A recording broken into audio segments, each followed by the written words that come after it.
अगर हम बात करें आदिवासी समुदाय के अधिकारों की, अगर हम बात करें आदिवासी समुदाय के संवैधानिक कानूनों की, उनके हितों के बारे में अगर जानने की कोशिश करें तो भारत के संविधान में विभिन्न प्रकार के कानून आदिवासी समुदाय के लिए बनाए गए हैं। नमस्ते, जोहार, मैं प्रशांत मुजाला स्वागत करता हूं आपके अपने YouTube channel Indian tribe track में। साथियों, आज मैं बात करूंगा आदिवासी सलाहकार परिषद के बारे में या जनजाति सलाहकार परिषद के बारे में। आदिवासी सलाहकार परिषद। साथियों, आदिवासी सलाहकार परिषद किसी भी राज्य की विधानसभा में ये अपने बात रखने का काम करते हैं कि आदिवासी के हितों को ध्यान में रखते हुए कोई सी विधानसभा में कानून बनाया जाना चाहिए। अगर जनजातीय क्षेत्र है तो उस राज्य की विधानसभा में जनजातीय क्षेत्र है, अनुसूचित जनजाति वहाँ पर निवास करती है, आदिवासी समुदाय अगर वहाँ पर निवास करता है तो आदिवासी सलाहकार परिषद क्या करेगी, अपनी राय देगी। अगर बात करें तो इनके कार्य की, तो अगर शिक्षा नीति पे कोई राज्य अगर नई शिक्षा नीति लागू करता है तो उसमें आदिवासी समाज के हितों को ध्यान में रखते हुए वह नई शिक्षा नीति लागू करे।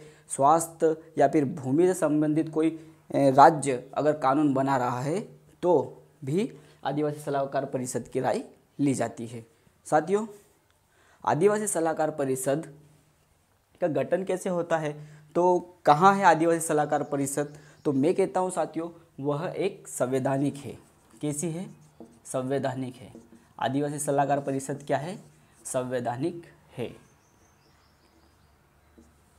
आदिवासी सलाहकार परिषद संवैधानिक है और इसका गठन किसके द्वारा किया जाता है? तो राष्ट्रपति के आदेश के अनुसार किया जाता है। किसके आदेश के अनुसार किया जाता है? राष्ट्रपति के आदेश अनुसार किया जाता है।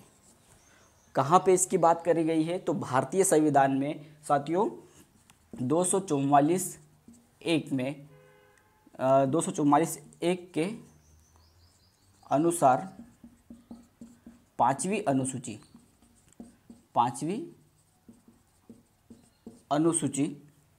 के अंतर्गत इसकी बात करी गई है। ठीक है, भारतीय संविधान में 244(1) के अनुसार पाँचवीं अनुसूची के अंतर्गत इसकी बात करी गई है। साथियों, इनका गठन कैसे होता है? राष्ट्रपति आदेश करता है, उसके बाद में इनका गठन होता है। आदिवासी सलाह, अगर मान लो किसी विधानसभा में आदिवासी सलाहकार परिषद की स्थापना करनी है तो राष्ट्रपति के आदेश के अनुसार ही स्थापना हो पाएगी। साथियों, इस आदिवासी सलाहकार परिषद की स्थापना की अगर बात करें तो कहाँ होती है? तो ऐसे क्षेत्र जहाँ पर अनुसूचित क्षेत्र हैं या फिर अनुसूचित क्षेत्र नहीं भी है तब भी, और जनजाति वर्ग वहाँ पर आदिवासी समुदाय अगर निवास भी करता है तब भी वहाँ पे आदिवासी सलाहकार परिषद की स्थापना की जाएगी। साथियों, आदिवासी सलाहकार परिषद में कितने सदस्य होते हैं? तो इनमें कुल मिला के 20 सदस्य होते हैं। कितने सदस्य होते हैं? 20 सदस्य होते हैं। 20 सदस्य कम हो सकते हैं पर 20 सदस्य से अधिक नहीं हो सकते। 8 हो सकते हैं तो हाँ 8 हो सकते हैं, 10 हो सकते हैं 10 हो सकते हैं, 12 हो सकते हैं परंतु 21 हो सकते हैं, 21 नहीं हो सकते। साथियों, आदिवासी सलाहकार परिषद में कुल 20 सदस्य ही होते हैं।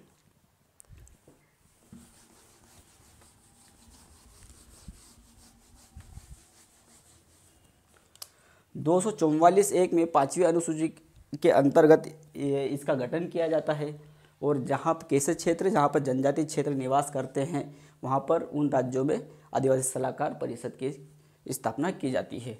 मध्य भारत के 10 राज्यों में आदिवासी सलाहकार परिषद की स्थापना की जाती है एवं इनके सदस्यों का चयन कैसे होता है? मान लो मध्य प्रदेश की विधानसभा में आदिवासी सलाहकार परिषद का गठन करना है तो कैसे करेंगे? ठीक है, मध्य प्रदेश की विधानसभा में कुल सीटें हैं 230 विधानसभा सीटें हैं। ठीक है, उनमें से 35 SC की है और 47 ST वर्ग की है।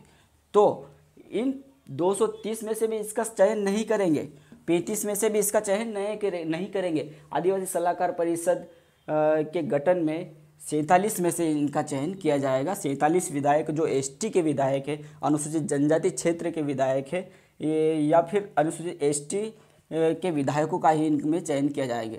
कितने? 3/4 सदस्य आदिवासी एसटी समुदाय से होंगे। कितने सदस्य? 3/4 मतलब 15 सदस्य अनुसूचित जनजाति के होंगे।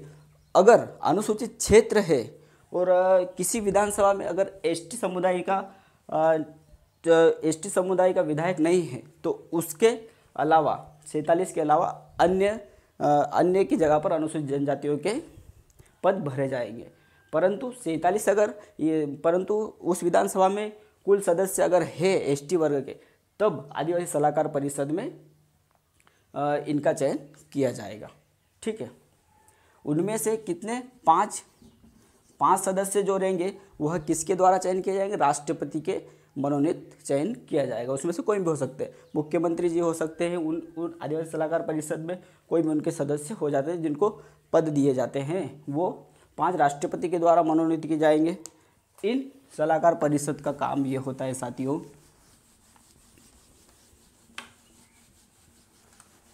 अगर मध्य प्रदेश की विधानसभा में शिक्षा नीति पे बात हो रही है और नई शिक्षा नीति लागू है, शिक्षा नीति, तब आदिवासी हितों को ध्यान में रखते हुए इन शिक्षा नीति को नई शिक्षा नीति लागू की जाएगी। तो सलाहकार परिषद के मुताबिक उनके अनुसार ये बात रखी जाएगी कि हमारे क्षेत्र में आदिवासी वर्ग भी है, अनुसूचित जनजाति क्षेत्र है, वहाँ के आदिवासी वर्ग का भी ध्यान रखना चाहिए। नई शिक्षा नीति में ये बात रखी जाएगी, वो सलाह देने का काम करेगी नई शिक्षा नीति, या फिर किसी भी प्रकार का कोई सा भी कानून हो, अगर आदिवासी हितों की बात अगर करेगी तो आदिवासी सलाहकार परिषद करेगी। उसके विपरीत भी अगर भूमि पे बात आती है, भूमि से संबंधित विधानसभा में कोई कानून पारित हो रहा, फिर भी आदिवासी सलाहकार परिषद आदिवासी वर्ग के हितों के ध्यान में रखते हुए अपनी बात रखेगी। कुल मिला के काम ये है कि साथियों, आदिवासी सलाहकार परिषद राज्य सरकार एवं केंद्र सरकार दोनों को अपनी सलाह दे सकती है कि उनको आदिवासी हितों, हक अधिकारों, उनके जल जंगल जमीन को सुरक्षित रखा जाना चाहिए और उनके अधिकारों को नुकसान न पहुंचे, इस प्रकार से कानून बनाया जाना चाहिए। साथियों, ये था आदिवासी सलाहकार परिषद का एक सामान्य सा परिचय। हमारे YouTube channel Indian tribe track को लाइक करें, शेयर करें, सब्सक्राइब करें। तब तक के लिए धन्यवाद।